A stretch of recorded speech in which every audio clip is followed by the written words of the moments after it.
हनुमान जी महाराज की जय। भगवान करुणा वरुणालय राम जी की कृपा के अति कृपा पात्र श्री खोखरा हनुमान जी महाराज की इस पावन तपस्थली से श्री सद्गुरु सारस्वत समारोह 2020 के अंतर्गत आप सभी भगवती जनों का खूब खूब स्वागत है। इसी जगह पे सद्गुरु केशवानंद जी महाराज ने बरसों तक साधना की है और हमारी पूजनीय मां कनकेश्वरी माता जी की ये बड़ी प्रिय पावन तपस्थली रही है। पूरे भारतवर्ष में अपने कई आश्रमों से यात्रा करते करते मां को यही धाम यही स्थान अति प्रिय लगा है और इस स्थान पर बैठकर अपनी हनुमान साधना को सफल कर रहे हैं। तो ये सद्गुरु सारस्वत समारोह के अंतर्गत भिन्न भिन्न विषयों को गहन ग्रंथों से लेकर सरल ग्रंथों से लेकर पुराणों से लेकर आख्यान परंपरा संत चरित्र तक सभी विषयों का सुंदर रसासादन लेकर हमारे सारस्वत कथाकार उपस्थित होते हैं। आज के इस सारस्वत मंच पर मैं कुछ विशेष व्यक्तित्व को निमंत्रित करने जा रहा हूं और जिनका नाम है श्री मीराबेन भट्ट। श्री मीराबेन भट्ट शास्त्र शब्द स्वर के बहुत बड़े उपासक हैं, धनी है। कथा परंपरा जिनको अपने रक्तगत वारसे में मिली है, पिता दादा की परंपरा से जिनको कथा प्राप्त हुई है, शास्त्रीय संगीत उपशास्त्रीय संगीत और साहित्य का बहुत बड़ा आराधन किया है और जिनमें कई सफलता जिन्होंने प्राप्त की है। ये सरस्वती उपासकों की श्रृंखला में पूजनीय मीराबेन को हमने कुछ विशेष विनंती की है। सभी गहन शास्त्रों का सार लेकर तो हर कथाकार आते रहते हैं, मगर आप जो हमारे गुजरात की अनुपम धरोहर है, जो अनुपम वारसा है, ऐसी संत वाणी नरसिंह मेहता है, गंगा सती है, मीराबाई, तुलसी कबीर, उन्हीं संतवाणी में से किन्हीं पदों को चुनकर आप उन पर हमें भक्ति गंगा में प्रवाहित करें। आज हमारे गुजरात के संतों की अनुभूति वाणी, भगवान का साक्षात्कार जिनको हुआ है, ऐसी अनुभूत अद्भुत और अवधूत संतवाणी का आश्रय लेकर, जिनमें गंगा सती है, नरसिंह मेहता है, उनके पदों का आश्रय लेकर उस पदों की रसधारा में हमें निमज्जन स्नान करवाने के लिए मैं निमंत्रित करता हूँ हमारे गुजरात की विशेष माननीय प्रवक्ता आदरणीय श्री मीराबेन भट्ट जी राजकोट से।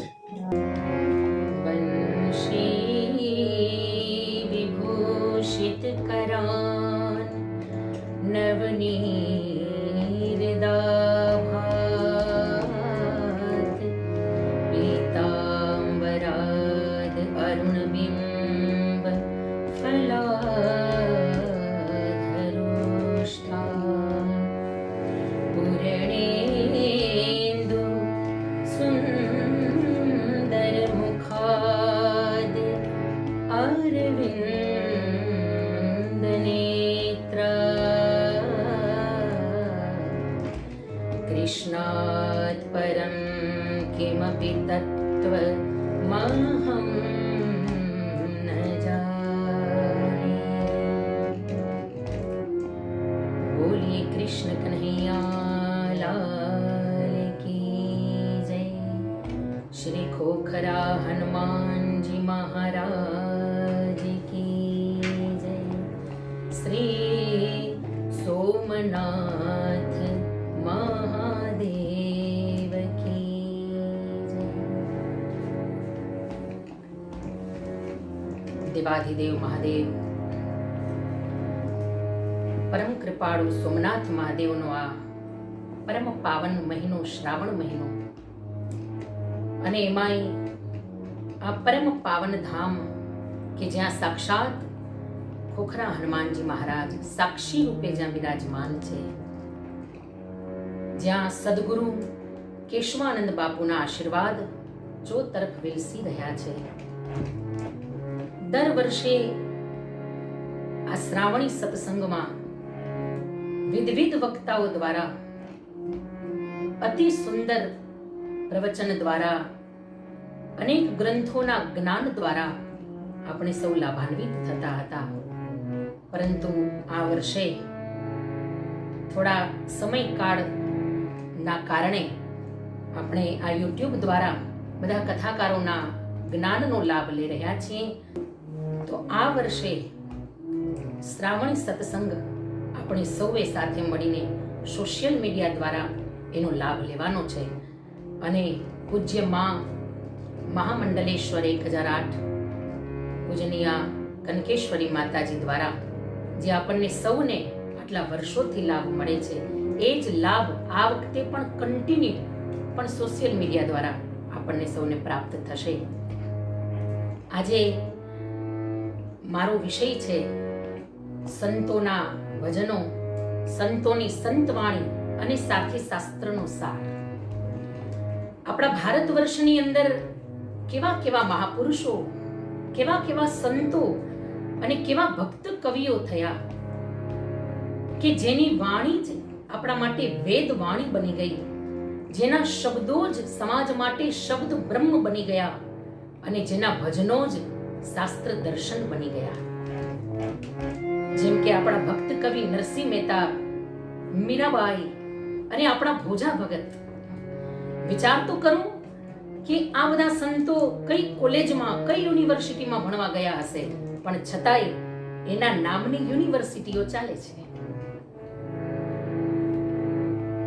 એ સંતોની ઉપર ઈશ્વરની કૃપા અને એની સાધના સિદ્ધિ જ એની વાણી દ્વારા આપણને પ્રાપ્ત થઈ કે એ જ વાણી વેદ વાક્ય બની ગઈ. એની સાધના આપણા માટે પરાવાણી બની ગઈ. એક બાજુ વેદો કહે, એક બાજુ શાસ્ત્ર કહે, એક બાજુ શ્રુતિઓ કહે અને એ જ આપણા સંતોના ભજનો કહે. વેદો કહે ઈશાવાસ્યમ ઇદમ સર્વમ, સર્વમ ખલુ ઇદમ બ્રહ્મ. ઈશ્વર બધામાં છે અને બધા ઈશ્વરમાં છે. તો એ જ વાત રામચરિત માનસમાં આપણા ગોસ્વામી શ્રી તુલસીદાસજી મહારાજ લખે કે સિયા રામમય સબ જગ જાની અને કરહું પ્રણામ જોરી જુગ પાની. અને એ જ વાત આપણા જૂનાગઢના ભક્ત કવિ નરસિંહ મહેતા એની સરળ સહજ સાદી ભાષામાં બતાવે કે અખિલ બ્રહ્માંડમાં એક તું શ્રી હરિ અને જુજવા રૂપથી અનંત ભાસે, પવન તું, પાણી તું અને ભૂમિ તું ભૂધરા. જોજો આ સંતોના ભજનો એ આપણા શાસ્ત્રનો સીધો સાર છે. ભજન જો સમજાઈ જાય ને તો શાસ્ત્ર આપોઆપ સમજાઈ જાય. એક બાજુ રામચરિત માનસમાં ગોસ્વામીજી લખે કે રામ હી કેવલ પ્રેમ પિયારા અને જાની લેવું જો જાન નિહારા. રામ કેવલ પ્રેમને આધીન છે, પરમાત્મા પ્રેમ પુરુષોત્તમ છે. અને એ જ વાતને ભક્ત કવિ નરસિંહ મહેતા કહે કે જેણે જગતને તત્વ દર્શન બતાવ્યું, આત્મ તત્વ ચિંતન જગતને આપ્યું. પણ એ જ નરસિંહ મહેતાએ આખરે તો એ જ કહ્યું ને કે હવે પ્રેમ રસ પાને ઓલ્યા મોરના પીછધર. હવે આ તત્વનું ટૂંપણું મને તુચ્છ લાગે, હવે બસ પ્રેમ રસ પાને ઓલા મોરના પીછધર. જોજો શાસ્ત્ર સંમત વાતો આપણા સંતોના ભજનમાંથી મળે છે. અને એ જ એવા જ મહિલા ભક્ત, ગામડામાં રહેનારા અભણ મહિલા એવા ગંગા સતીએ એના ભજનની અંદર તો જાણે શાસ્ત્રને સચોટ ઉતાર્યું, જાણે ગ્રંથોનો નિચોડ એના ભજનમાં ઉતારી દીધો. ગંગા સતીના એક એક ભજન તમે સાંભળો એટલે શાસ્ત્રનો, ગ્રંથોનો અને વેદોનો નિચોડ જોવા મળે. એમાંથી ગંગા સતીના ભજનની એકાદ બે લાઈન આપણે ગાઈએ. હે મેરું તો ડગે પણ જેના, હે મનડા ડગે નહીં પાનવા, હે ભાંગી રે પડે રે બ્રહ્માંડજી,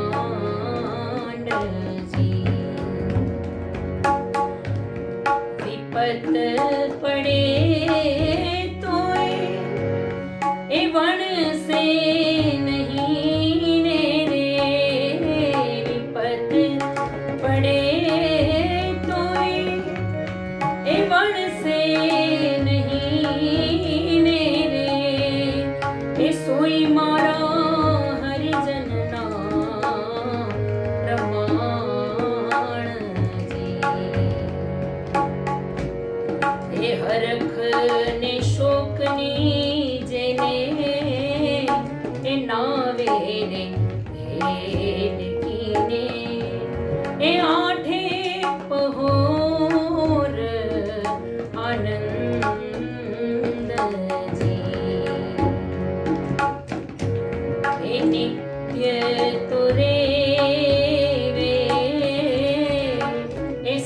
સંગ માને રે એ તોડી નાખે માયા કેરો અંદરજી એ મેરું તો ડગે પણ જેના એ મનડા ડગે નહીં પાનવા એ ભલે ભાંગી રે પડે રે બ્રહ્માંડજી એ ભાંગી રે પડે રે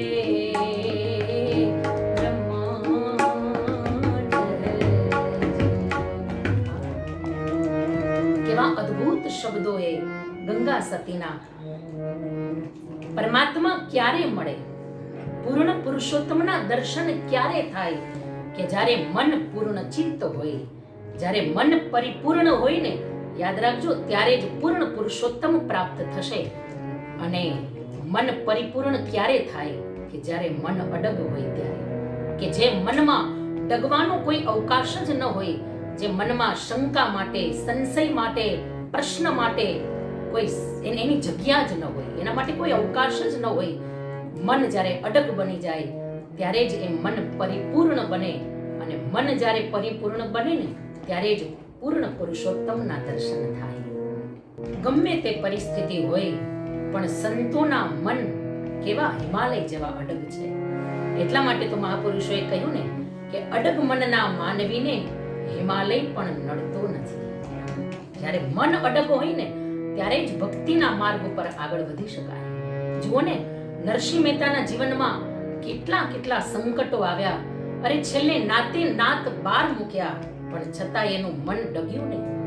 અરે મીરાબાઈના હાથમાં તો ઝેરનો કટોરો આવી ગયો, વિષનો પ્યાલો, અને ખબર છે મીરાને કે આ વિષનો પ્યાલો છે, પણ છતાંય ગિરધર ગોપાલનું સ્મરણ કરી, કૃષ્ણનું સ્મરણ કરીને વિષનો પ્યાલો મીરા પી ગયા. વિચાર કરો, એ મનની કઈ અડગતા હશે, એ મનની કેવી હિમાલય જેવી અડગ સ્થિતિ હશે. અને કદાચ હું તો ત્યાં સુધી કહું કે મેરુય કદાચ ક્યારેક ડગી જાય, કદાચ સમુદ્ર પણ એની મર્યાદા મૂકી દે, પણ સંતો ક્યારેય એની મર્યાદા, એના મનની અડગતા છોડતા નથી. એ વિષનો પ્યાલો મીરા પી ગયા, પણ પછી મીરાએ દ્રઢ નિશ્ચય કર્યો કે હવે આ મેવાડ છોડીને વયું જવું છે. હવે મેવાડમાં નથી રહેવું. ભલે મેવાડની રાજરાણી હોઉં, ભલે રાજમહેલમાં રહેનારી હોઉં, પણ હવે મેવાડ છોડીને જાવું છે. પણ એના માટે કોઈ સંત આજ્ઞા જોશે, એના માટે કોઈ મહાપુરુષની આજ્ઞા જોશે. અને મીરાએ ગોસ્વામી તુલસીદાસજી મહારાજને પત્ર લખી નાખ્યો, હે મહારાજ, હે ગોસ્વામીજી, સ્વસ્તિ શ્રી તુલસી ગુણભૂષણ हे दूषण हरन गुसाई, अब क्या करियो मोहे, बोल दियो समझाई, बोल दियो समझाई. हे महाराज, अब क्या करें हम, कहाँ जाएं अब, आप ही कुछ रास्ता बताइए. અને ગોસ્વામીજીએ વિનય પત્રિકાના પદ દ્વારા જવાબ પણ આપી દીધો કે જાકો પ્રિય નહીં રામ બેદે, જાકો પ્રિય નહીં રામ બેદે, તો તજીએ તાહી કોટી સમબે, તાહી કોટી સમબેરી, યદ્યપિ પરમ સ્નેહી, યદ્યપિ પરમ સ્નેહી. સંત આજ્ઞા થઈ મીરા દ્રઢ નિશ્ચય કરી મેવાડ છોડીને ચાલ્યા ગયા. જોજો નિર્ણયની દ્રઢતા, જોજો નિશ્ચયની અડગતા. આપણા દરેક ગ્રંથોના મૂળમાં પણ ગંગા સતીના ભજનના શબ્દો તો જોવા મળે જ છે. શ્રીમદ ભગવદ ગીતાની અંદર અર્જુનનું મન પેલા તો ડગ્યું જ હતું, અને એટલા માટે એના ડગેલા મનને અડગ કરવા માટે, એના અપૂર્ણ મનને પરિપૂર્ણતાથી ભરવા માટે ભગવાને આખી શ્રીમદ ભગવદ્ ગીતાનું દાન કરી, ગીતા સંભળાવી અને અર્જુનના મનને અડગ બનાવ્યું. હે અર્જુન, જો મન અડગ હશે ને તો જ આ ધર્મયુદ્ધ જીતાશે. કારણ કે આ ખાલી યુદ્ધ નથી, આ ધર્મયુદ્ધ છે અને ધર્મના માર્ગ ઉપર તો અડગતા જોશે. સમસ્યાથી ભાગવું એ સમસ્યાનું સમાધાન નથી, પણ સમસ્યાનો સામનો કરવો એમાંથી જ સમસ્યાનું સમાધાન પ્રાપ્ત થઈ શકે. અને અર્જુન એવા અડગ બન્યા કે આ ધર્મયુદ્ધને જીતી ગયા, વિજય પ્રાપ્ત થયો. ખરેખર જો આમ જોવા જઈએ તો શ્રીમદ ભાગવતજીના મૂળમાં પણ એની શરૂઆત જ જકારથી છે. વ્યાસજીનું મન ત્યારે તો પરિપૂર્ણ નહોતું જ, ત્યારે અપૂર્ણ ચિત્ત હતા, પૂર્ણ ચિત્ત નહોતા. જકારથી ભાગવતજીની શરૂઆત થઈ અને જકાર એ દગ્ધાક્ષર છે. વ્યાસજીનું મન દગ્ધ હતું. જો કે એક પ્રશ્ન એ પણ થાય કે શું મન દગ્ધ હોય, મનમાં ચિંતા હોય, શું ચિંતન મણી એવા ભાગવતજીનું પ્રાગટ્ય થઈ શકે? પણ હા, શક્ય છે. કારણ કે ચિંતા પોતાના માટે નહોતી, એ ચિંતા સમાજના કલ્યાણ માટે હતી. ચિંતા જ્યારે સમાજના કલ્યાણ માટે હોય, વિષાદ જ્યારે વિશ્વ કલ્યાણ માટે હોય, ત્યારે એ જ વિષાદમાંથી, એ જ ચિંતામાંથી કૃષ્ણ કથાનું પ્રાગટ્ય શક્ય છે. દગ્ધ હતું મન અને નારદજી પધાર્યા અને એવું પરિપૂર્ણતાથી, સત્સંગથી એવું પરિપૂર્ણ બનાવ્યું વ્યાસજીના મનને કે પછી એ મનમાંથી કૃષ્ણ કથાનું પ્રાગટ્ય થયું. અને રામકથાના મૂળમાં તો ગંગા સતીના ભજનો એ કેટલું પ્રમાણિત થાય છે રામચરિત માનસ સાથે. રામાયણના મૂળમાં જ છે કે રઘુકુલ રીત સદા ચલી આઈ અને પ્રાણ જાય અરુ વચન ન જાય. અને એ જ વાતને ગંગા સતી એના ભજનમાં ચરિતાર્થ કરી કે વચન વિવેકી જે નર ને નારી પાનબાઈ તો બ્રહ્માદિક લાગે એને પારી. એક એક ભજનો તમે જુઓ તો એ શાસ્ત્રનો સાર જોવા મળશે. મારું કહેવાનો મતલબ કે સંતોના ભજનોમાં શાસ્ત્રનો સાર, એનો ગુઢાર્થ આપણને શ્રવણ કરવા મળે છે. એવા જ આપણા ભોજા ભગત રામચરિત માનસની શરૂઆતમાં જ ગોસ્વામી તુલસીદાસજી મહારાજે વંદના પ્રકરણમાં જ, મંગલાચરણમાં જ લખી નાખ્યું અને કહી પણ દીધું કે ભક્તિના માર્ગમાં પ્રવેશ કરવો હોય, રામાયણમાં રામકથામાં જો પ્રવેશ કરવો હોય તો પેલા શ્રદ્ધા અને વિશ્વાસ જોશે. ભવાની શંકરો વંદે શ્રદ્ધા વિશ્વાસ રૂપિણો. શ્રદ્ધા અને વિશ્વાસ વિના રામકથામાં પ્રવેશ શક્ય જ નથી, ભક્તિના માર્ગમાં પ્રવેશ શક્ય જ નથી. પણ એ વાત કદાચ ન સમજાય, પણ ભોજા ભગતની સરળ સહજ ભાષામાં ગાયેલું એનું ભજન એ કદાચ જો આપણા જીવનમાં ચરિતાર્થ થઈ જાય ને તો આખી રામાયણ સમજાઈ જાય, આખું ભાગવત સમજાઈ જાય. કેવી સરસ વાત ભોજા ભગતે બતાવી કે ભક્તિનો પાયો જ ભરોસો છે, ભક્તિનું મૂળ જ વિશ્વાસ, શ્રદ્ધા છે. એટલે તો ભોજા ભગતે ગાયું ને કે ભોજલ કે ભરોસો જેને અને ત્રિકમજી તારશે ને. હે ભોજલ કે ભરોસો જેને રે એ ત્રિકમજી તારશે ને, એ ત્રિકમજી તારશે ને. આ શબ્દો સીધા હૃદયમાં સોસરવા ઉતરી જાય. ભોજલ કે ભરોસો જેને તો ત્રિકમજી તારશે એને. આ સંસાર સાગરને જો પાર કરવો હોય ને તો એમાં એક જ ઉપાય છે, ભક્તિનું મૂળ ભરોસો. ભક્તિનું મૂળ છે દ્રઢ વિશ્વાસ. જ્યાં ભરોસો હોય, જ્યાં વિશ્વાસ હોય ત્યાં જ મન અડગ થાય, ત્યાં જ મન પરિપૂર્ણ બને અને ત્યારે જ પૂર્ણ પુરુષોત્તમ સચ્ચિદાનંદના દર્શન થાય. તો બસ મારે એ જ કહેવું હતું કે આપણા ગુજરાત સૌરાષ્ટ્રના સુપ્રસિદ્ધ જે કવિઓ થયા, ભક્તો થયા, મહાપુરુષો જે થયા, જે સંતો થયા કે જેણે એવા ભજનો આ સમાજને આપ્યા છે કે જેના દ્વારા શાસ્ત્રનું દર્શન આપણને સરળ ભાષામાં મળી જાય, જેની અંદર વેદોનું દર્શન, શ્રુતિઓના વાક્યો આપણને સહજ ભાષામાં એ જોવા મળી જાય.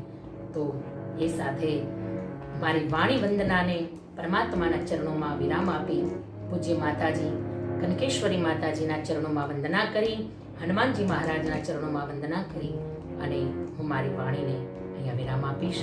જય ગિરનારી. બોલો કૃષ્ણ કનૈયા લાલ કી જય.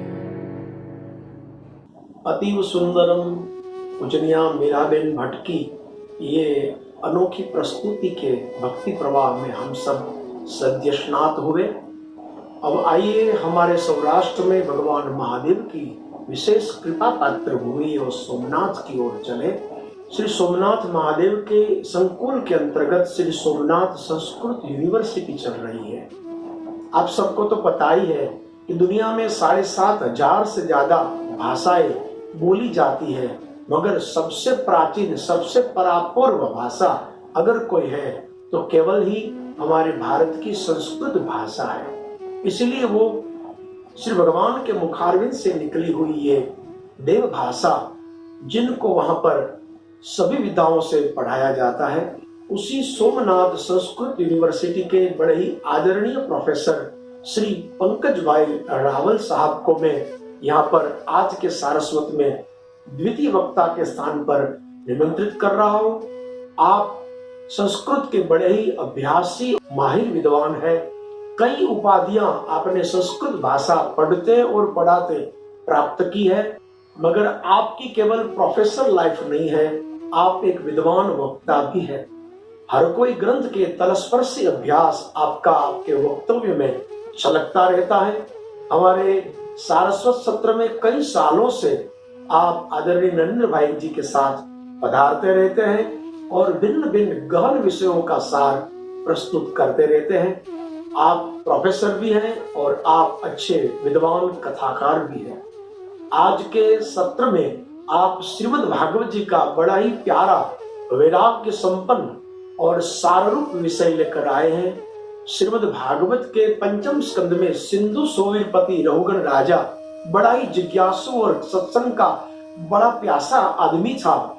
जाता था सत्संग करने, मगर 4 लोगों के कंधे पर बैठकर जाता था और उनके पूर्व के पुण्यवशात उसको महात्मा जड़भरत जी का संयोग मिल गया और जगत की एक पावन परमहंस परंपरा का वहां पर निर्वाह हुआ.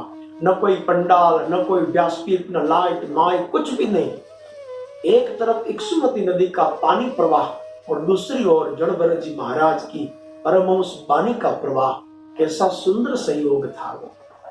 तो ऐसा एक अनूठा अद्भुत विषय लेकर आज हमारे सारस्वत में पधार रहे हैं आदरणीय प्रोफेसर श्री पंकज भाई रावल जी.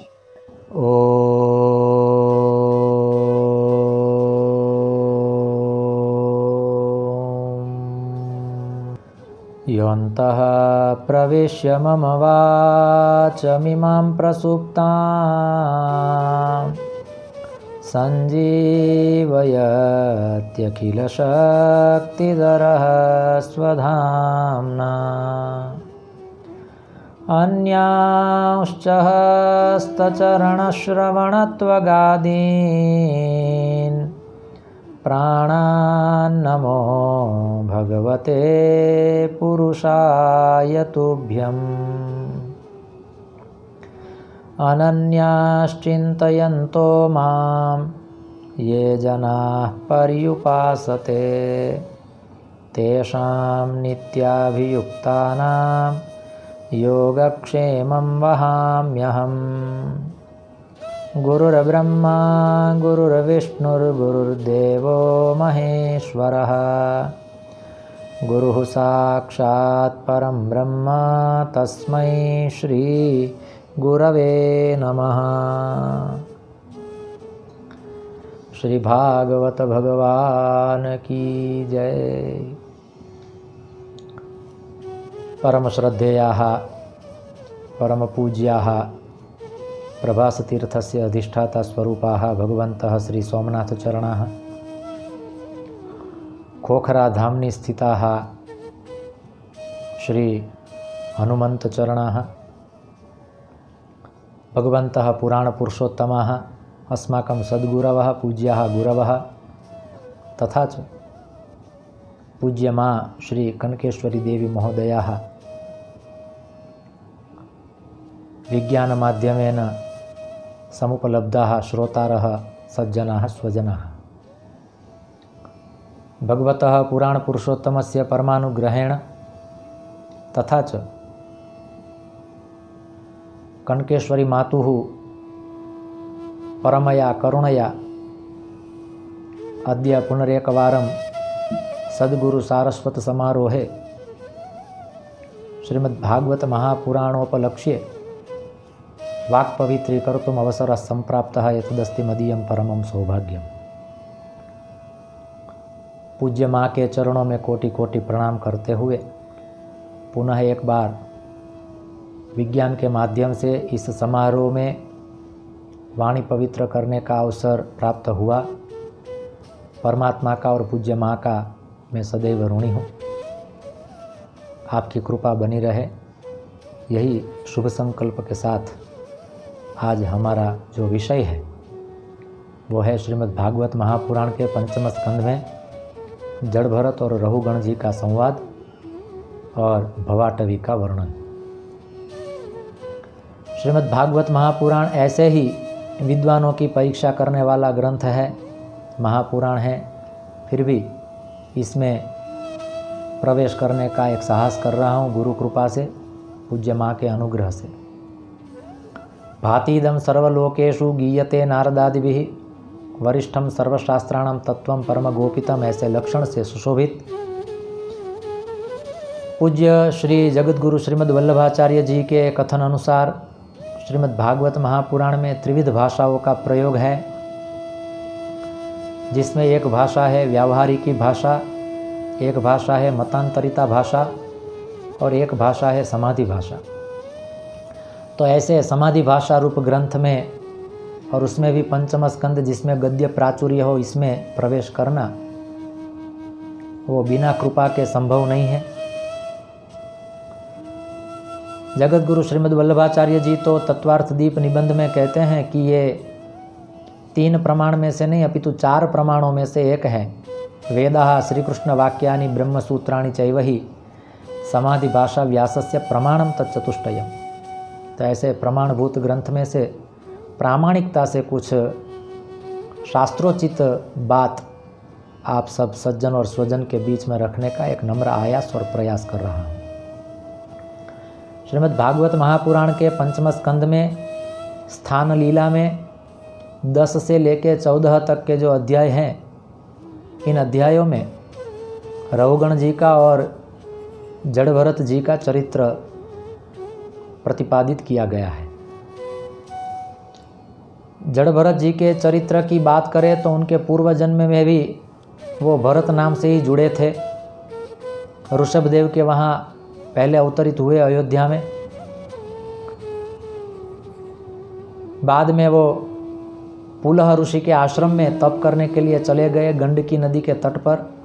वहाँ एक मृगबाल के मोह में वो गिरे और मृग योनि में गए, लेकिन मृग योनि में भी उन्हें अपने पूर्व जन्म की स्मृति थी, किस कारण से मुझे ये योनि प्राप्त हुई है, इसका अनुसंधान था। इस कारण वो मृग योनि में भी बहुत जागृत अवस्था में रहे, प्रबुद्ध पुरुष के रूप में रहे।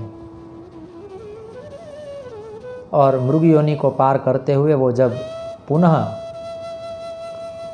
अंगिरा कुल में उत्पन्न हुए, तब भी वो भरत नाम से ही प्रथित हुए, प्रसिद्ध हुए। लेकिन तब उन्होंने सोचा कि अब जगत के साथ इतना गहरा संबंध नाता नहीं रखना है, क्योंकि कर्म का जो चक्र है वो पूर्ण करना है और इस जन्म मृत्यु के चक्र में से मुक्त होना है। तो वो अपने जीवन में आत्माराम की तरह, प्रबुद्ध पुरुष की तरह जागृत अवस्था में ही, लेकिन अंतःकरण से वो जागृत थे, ऐसे विचरण करते थे। राजा रहुगण, जो सिंधु सौवीर नरेश कहा जाता है, इक्षुमती नदी के तट पर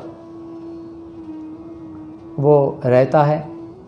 वहाँ से एक बार वो कपिल मुनि के आश्रम में ज्ञान प्राप्त करने के आशय से, उपदेश ग्रहण करने के आशय से वो निकलता है। जड़ भरत के रूप में रहने वाले ये महापुरुष भी एक बार किसी राजा के हाथ में आ जाते हैं, भद्रकाली के पास ले जाकर उनकी बलि देना है, इस आशय से उन्हें ले जाते हैं। लेकिन वहाँ भी माँ कृपा करती है और उस राजा को परम गति देती है और प्रबुद्ध पुरुष को, मुक्त पुरुष को मुक्त करती है। तब वो भरत के रूप में, जो जड़ भरत नाम से प्रसिद्ध हुए, उन्होंने सोचा कि अब माँ ने जो जीवत दान दिया है, अब संसार से पूर्ण रूप से विरक्ति बनाए रखनी है और हमें संसार से नाता नहीं जोड़ना है, अब हमें वन में ही विचरण करना है। तो अधिकतर समय वो अपना वन में निकाले। इसी के कारण वो आगे जाके भवाटवी के माध्यम से उपदेश देते हैं। संसार को दो संज्ञा से जाना जाता है, संसार सागर भी है और संसार भवाटवी भी है। कभी कभी हमें सागर जैसी गहराई में भी ले जाता है और कभी कभी अटवी में, वन में, जंगल में हमें गुमराह भी कर देता है। ये संसार है, लेकिन जागृत पुरुष भी इस संसार से अपना मार्ग खुद चुनकर उसमें से निकल जाता है। रहुगण जो है वो संसारी है, राजा है। जड़ भरत जो है वो ज्ञानी पुरुष है, संत है, गुरु है।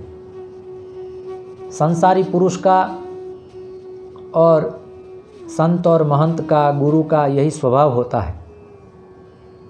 दोनों का भेद समझे तो इतना ही कहा जाता है कि संसारी का स्वभाव होता है कि वो अपना प्रभाव प्रकट करे और स्वभाव छिपाए, और संतों का, गुरुजनों का ये स्वभाव होता है कि वो अपना प्रभाव छिपा के रखे और स्वभाव को प्रकट करे। जड़ भरत उनमें से एक थे। राजा रहुगण एक बार अपने सेवकों के साथ जब वो निकलता है कपिल मुनि के आश्रम की ओर उपदेश ग्रहण करने के आशय से, तब मार्ग में एक नदी के तट पर जलपान करने के आशय से थोड़ा विश्राम करते हैं। उसी वक्त वो पालकी उठाने वाले जो 4 लोग थे उसमें से एक पलायन कर जाता है, निकल जाता है। तो किसी एक की कमी पूर्ण करनी थी, राजा का आदेश था, तो वो बाकी के 3 सेवक जो है वो एक व्यक्ति की खोज में, एक सेवक की खोज में निकलते हैं और तब जाके ये प्रबुद्ध पुरुष मिल जाते हैं। उनको बुलाते हैं, वहाँ जुड़ने के लिए कहते हैं। ये तो आत्माराम थे, जुड़ने को कहा तो जुड़ गए, रुकने को कहा तो रुक गए।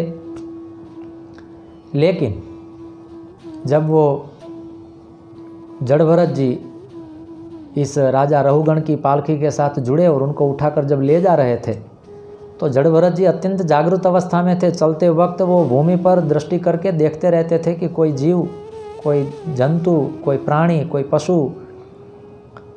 की हिंसा मुझसे न हो जाए, ऐसे आशय से वो एक बाण जितना अंतर रखकर वो चलते थे।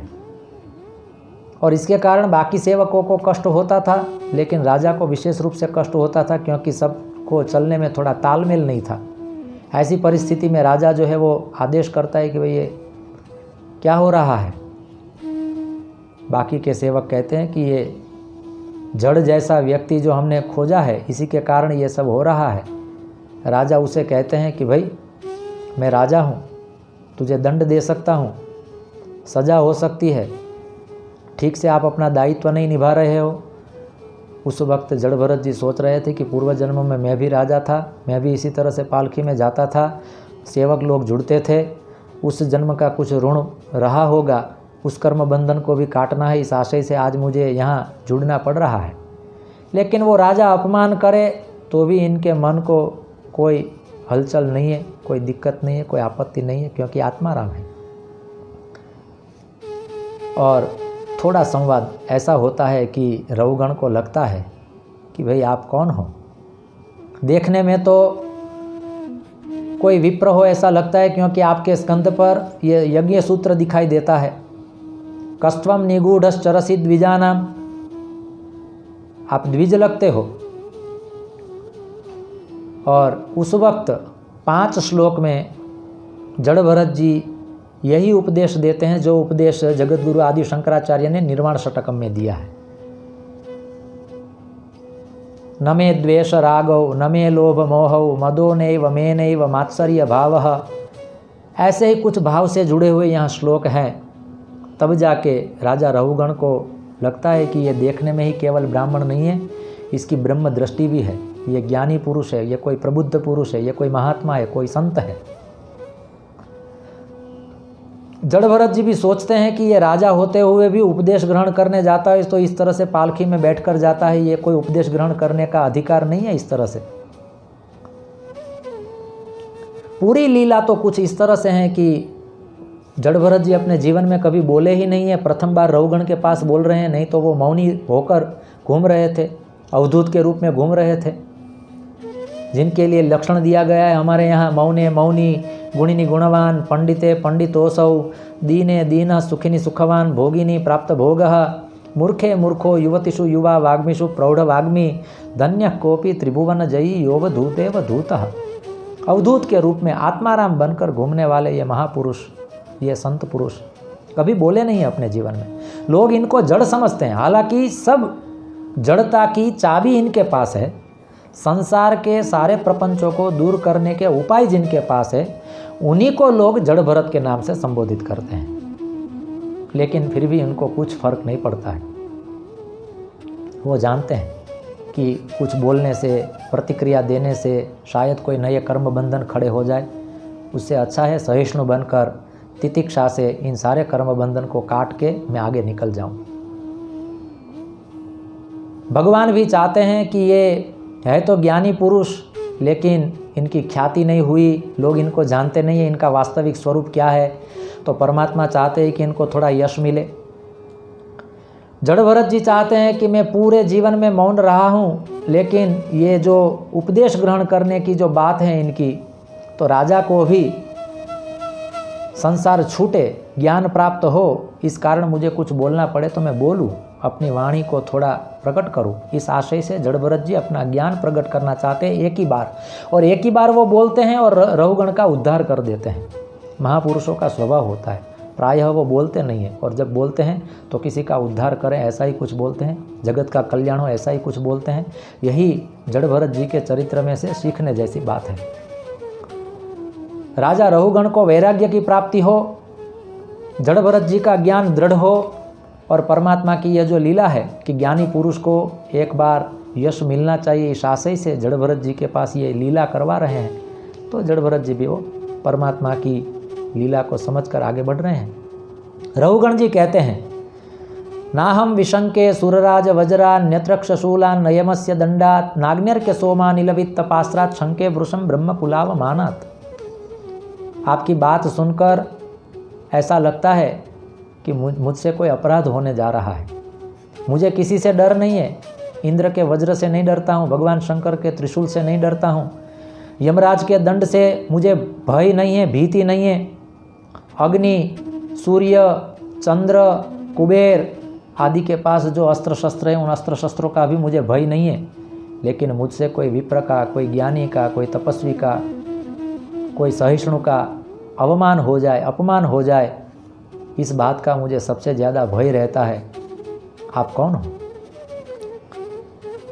इस पूरे चरित्र में 3-4 श्लोक बहुत समझने जैसे है। उसमें से एक श्लोक यहाँ जड़ भरत जी रहुगण जी से कहते हैं कि रहुगणे तत्तपसा न याति न चेज्यया निर्वपणाद गृहाद्वा नच्छंदसा नैव जलाग्नि सूर्येर विना महत्पाद रजोभिषेकम। महापुरुषों के चरणों की धूलि से पवित्र हुए बिना हमें कभी परम श्रेय का मार्ग नहीं मिल सकता है। इस पूरे चरित्र को हम पढ़े तो जड़ भरत जी की बात सुनकर 2-3 सिद्धांत बाहर आते हैं, जिसमें से एक ज्ञान का महत्व, एक भक्ति का महत्व, और वैराग्य को दृढ़ करने के लिए ज्ञान और भक्ति की परम आवश्यकता है। यह भी एक निष्कर्ष निकलता है इस पूरे चरित्र से। यहाँ कहते हैं, महापुरुषों के चरणों की रज धूल भी यदि अपने मस्तक पर हो जाए, उस धूल से यदि हमारा अभिषेक हो जाए, तो हमें यज्ञ करने की, तप करने की, जप करने की, दान करने की ऐसी आवश्यकता नहीं है। लेकिन प्रथम सोपान यह माना गया है, कहा गया है, विना महत्पाद रजोभिषेकम। महापुरुषों के चरण रज की क्या कीमत है, यह शास्त्र बताता है। और कहते हैं, भ्रातृव्यमेनम तददब्रवीर्य मुपेक्षयाध्येधितमप्रमत्तः गुरोर्हरेश्चरणोपासनास्त्रो जहिब्यलीकम स्वयमात्ममोषम। क्या छोड़ना है और क्या पाना है, यही समझाते हैं जड़ भरत जी रहुगण जी से। अटवी के माध्यम से, जंगल के माध्यम से, वन के माध्यम से वो संसार का निरूपण करते हैं। श्रीमद् भागवत महापुराण में 3 अध्याय देखने जैसे हैं, जो बहुत कूट है। जैसे श्रीमद् भागवत महापुराण में समाधि भाषा वैसे तो सब जगह पर है, लेकिन श्रीमद् महाभारत में 8800 श्लोक जैसे कूट है, उसी तरह से श्रीमद् भागवत महापुराण के 3 अध्याय कूट हैं। वहाँ थोड़ा हमें रुकना पड़ता है। एक है चौथे स्कंद का 28वां अध्याय, 5वें स्कंद का 14वां अध्याय और 6ठे स्कंद का 5वां अध्याय। इनका अनुसंधान करें तो पता चलता है। यहाँ जड़ भरत जी रहुगण को जो उपदेश देते हैं उसमें प्रधान बात वो यही कहते हैं कि सारी चीज़ों की जड़ यदि कहीं छिपी है तो वो मूल मन है। जैसे पानी से ही कीचड़ बनता है और उस कीचड़ को धोने के लिए भी पानी की आवश्यकता होती है, उसी तरह से ये मन ही संसार के बंधन का कारण भी है और मुक्ति का कारण भी मन ही है। वैराग्य को दृढ़ करने के लिए मन को एकाग्र करना, स्थिर करना, एक जगह पर स्थिर रखना, यह परम आवश्यक है। इस उपदेश का यही फल है। जड़ भरत जी रहुगण से कहते हैं कि तस्मान नरो संगमुसंग जात, तस्मान नरो संग सुसंग जात, ज्ञानासिनेहैव विवृक्ण मोह, हरम हरिम तदीहा कथन श्रुताभ्याम लब्ध स्मृतिर्यात पतिपार मध्वनः। ज्ञान का एक शस्त्र ऐसा है, ज्ञान की एक तलवार ऐसी है, ज्ञान का एक खड्ग ऐसा है जिससे हम असंग बन सकते हैं, संसार से छूट सकते हैं, जल कमलवत रह सकते हैं। उस ज्ञान को जागृत करने से, भक्ति को जागृत करने से वैराग्य दृढ़ होता है। यही भवाटवी का सार है। संसार को सागर भी कहते हैं और अटवी जंगल भी कहते हैं। हम यहाँ कहीं गुमराह न हो जाए इस संसार की अटवी में, इसके कारण ही हमें परमात्मा का सतत स्मरण करते रहना है, जागृत अवस्था में रहना है। इसीलिए तो कहा गया है, संसार कूपे पतितोस्म्य गाधे, मोहांध पूर्णे विषया वितप्ते, करावलंबम मम देहि विष्णु, गोविंद दामोदर माधवेति। परमात्मा का सतत स्मरण रहे, इसी के कारण ज्ञानी पुरुष समय समय पर उपदेश देते रहते हैं। जड़ भरत जी के उपदेश के कारण रहुगण जी का ज्ञान जागृत हो गया, संसार से विरक्त भाव जग गया और तभी जाके उन्होंने कह दिया, उन सेवकों को पालकी के साथ समेत कह दिया कि आप यहाँ से मुक्त हो, मुझे मेरा मार्ग मिल गया है। इस प्रबुद्ध पुरुष के संग के कारण मेरा जीवन का लक्ष्य मुझे प्राप्त हुआ है। यही जड़ भरत और रहुगण के संवाद का फल है। कहने जैसा तो बहुत कुछ है, लेकिन महापुरुषों के सामने हम ज़्यादा कुछ न कहे, वही हमारा विवेक है। इसी भाव के साथ पूज्य माँ के चरणों में कोटि कोटि प्रणाम करते हैं और अवसर प्रदान करने के लिए भी हम ऋणी रहेंगे। ये साधुवाद देते हुए पूज्य माँ के चरणों में, भागवत महापुराण के चरणों में, भगवान सोमनाथ के चरणों में और आप सब श्रोताजनों के हृदय में विराजमान परमात्मा के चरणों में कोटि कोटि प्रणाम करते हुए इन्हीं शब्दों के साथ हम विराम लेते हैं। श्री भागवत भगवान की जय।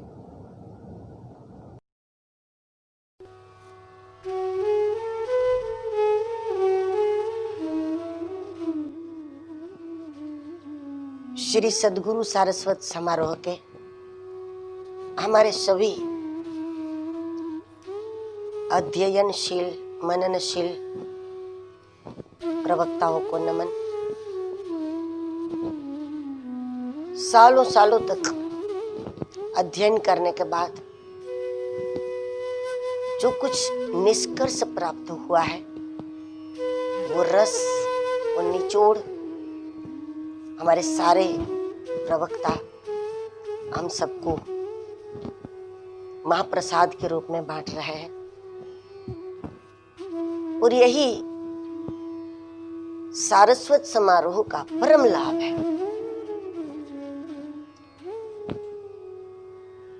कि जब सालों तक मंथन करता है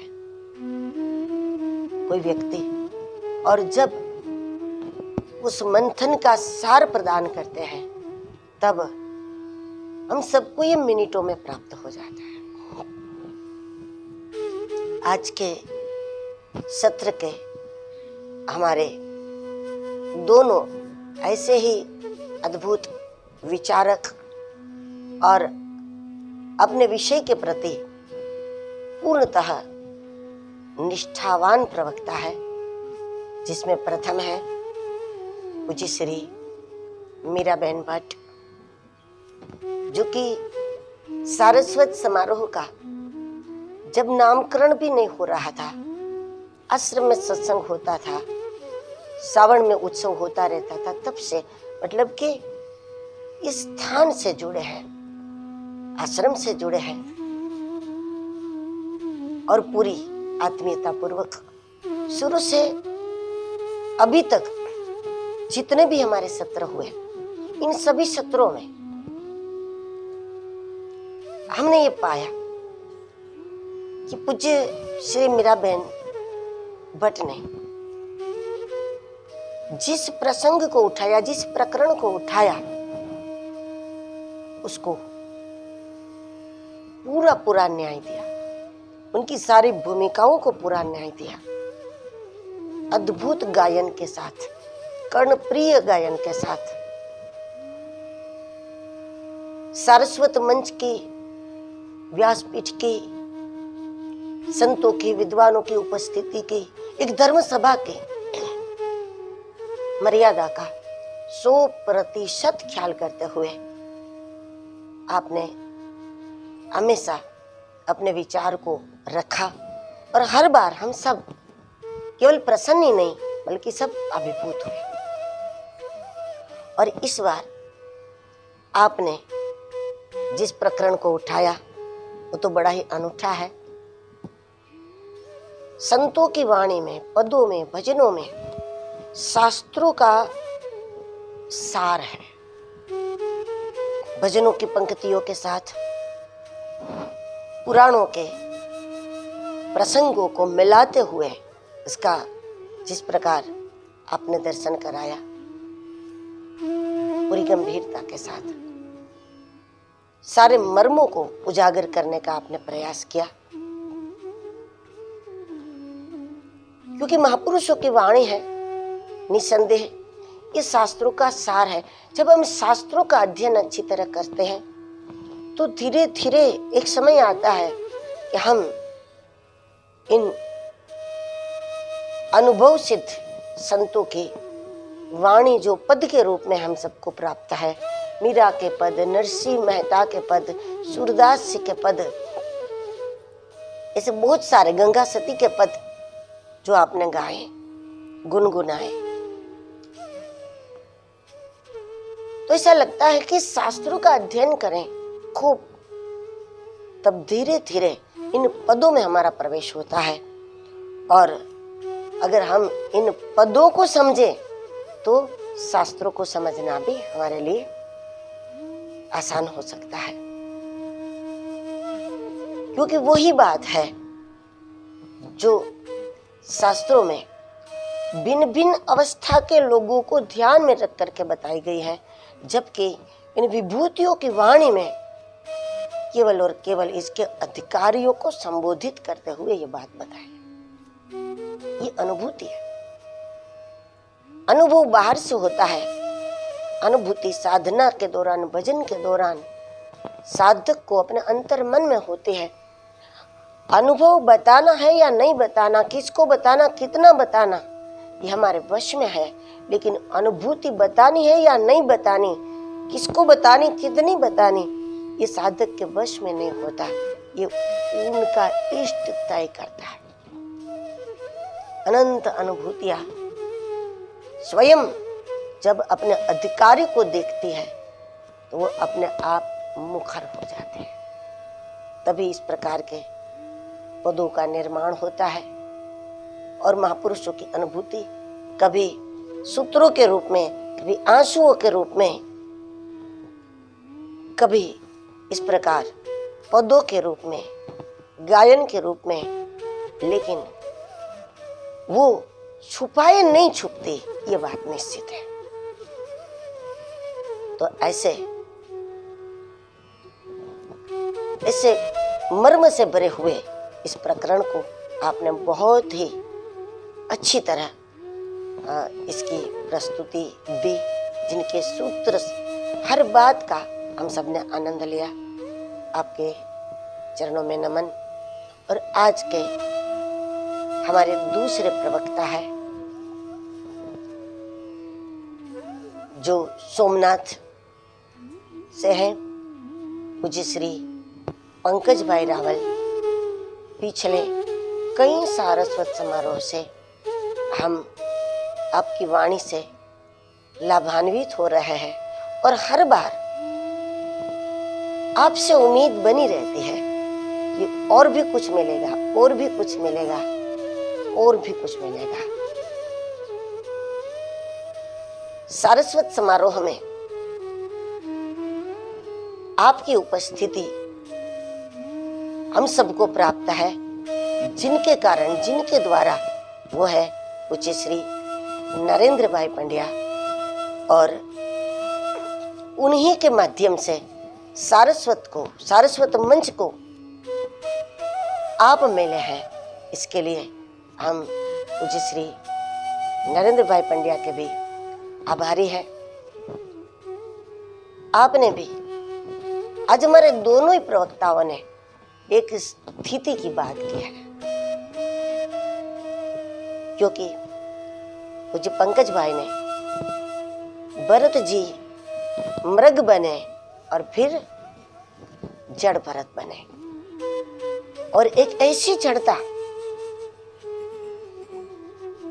जो परमात्मा को पूर्णतः समझ लेने के बाद होती। जो भगवान को नहीं जानता वो भी जड़वत होता है, भगवान को बिल्कुल जानता है वो जड़वत दिखता है, होता नहीं है। आपने अपने प्रवचन में भी कहा कि भीतर से पूर्णतः जागरूक है श्री भरत जी। तो भगवान को बिल्कुल जानने वाली ये जड़ता है। जो भगवान को नहीं जानता वो इसलिए जड़ है, वो भगवान को कल्पना समझता है और संसार को सत्य मानता है। तो जड़ माया को सत्य मानना ही तो जड़ता है। और जो भगवान को जानता है वो संसार को कल्पना समझता है, परमात्मा को हकीकत समझता है, और उसके बाद संसार के प्रति उनकी उदासीनता स्वाभाविक है। लेकिन इस स्थिति को दुनिया क्या जाने, कैसे जाने? इसलिए ऐसे सिद्धों की रक्षा कौन करता, जब स्वयं तो देह वासना से मुक्त है, इसलिए स्वयं देह का ख्याल नहीं कर सकते, और संसार उनको जानता नहीं है, समझता ही नहीं है, पहचानता नहीं है, तो संसार भी उनको नहीं समझेगा, सेवा नहीं करेगा। तो ऐसे सिद्धों की रक्षा, उनका निर्वाह कैसे होता है? ये आपके ही प्रवचन से हमने सुना कि माँ जगदम्बा ने उनकी रक्षा की, यानी कि प्रकृति स्वयं ऐसे सिद्धों की रक्षा करती है। और ऐसे परिपक्व महापुरुष जो होते हैं, जो पहुंचा हुआ होता है, वो गुरु होता है, और उनके सामने रहुगण की विशेषता एक है। ठीक है, उनको राजा होने का घमंड है, वो पालकी में बैठा है, गुरु के पास शिष्य जाता है तो तुरंत लाभान्वित हो जाता है। लेकिन गुरु के पास जब कोई राजा जाता है, कोई मंत्री जाता है, कोई नेता जाता है, कोई उद्योगपति जाता है, कोई धनी जाता है, तब परिणाम आने में थोड़ा टाइम लगता है, क्योंकि उनको पहले धनी मिट करके, उनको नेता मिट करके, मंत्री मिट करके, ये सब कुछ मिट करके पहले उनको शिष्य बनना होता है। और अगर बीच में अहंकार अवरोध करता है तो सद्गुरु ही अपने वचनों के प्रहार से उस दीवार को तोड़ता है। इसलिए गुरु वचन शस्त्र भी होता है, शास्त्र भी होता है। कभी कड़वा बोले, कभी मीठा बोले, लेकिन उनका हेतु कड़वे मीठे से नहीं है। गुरुवाणी वेदक होती है, और जब पूर्णतः निर्दोषता आ जाती है, शिष्य शुद्ध हो जाता है, और गुरु तो सिद्ध होते ही है। जगत में जब जब सिद्ध गुरु और निर्दोष शुद्ध शिष्य जब उसका मिलन हुआ, तब जगत को बहुत बड़ा आध्यात्मिक लाभ मिला। जड़ भरत जी और रहुगण के संवाद से उन दोनों का तो कल्याण हो ही चुका था समझ लो, लेकिन आज भी हम सबका उद्धार हो रहा है, भविष्य में भी होता रहेगा। जड़ भरत को जड़ भरत मिले तो कोई परिणाम नहीं आएगा, रहुगण को रहुगण मिले उसका कोई परिणाम नहीं, सुखदेव जी को सुखदेव जी मिले तो क्या परिणाम, परीक्षित को परीक्षित मिले तो क्या परिणाम। सुखदेव जी और परीक्षित के मिलन से गंगा प्रकट होती है, उसी तरह जड़ भरत और रहुगण के मिलन से यानी सिद्ध गुरु और शुद्ध शिष्य जब इसका मिलन होता है तब जगत को बहुत बड़ा लाभ हो जाता है, कई रहस्यों का उद्घाटन होता है, जिससे युग युग तक ये जगत लाभान्वित रहता है। ऐसे दिव्य प्रकरण पर सूत्रात्मक दर्शन कराने के लिए आपको नमन। जय गिरनारी।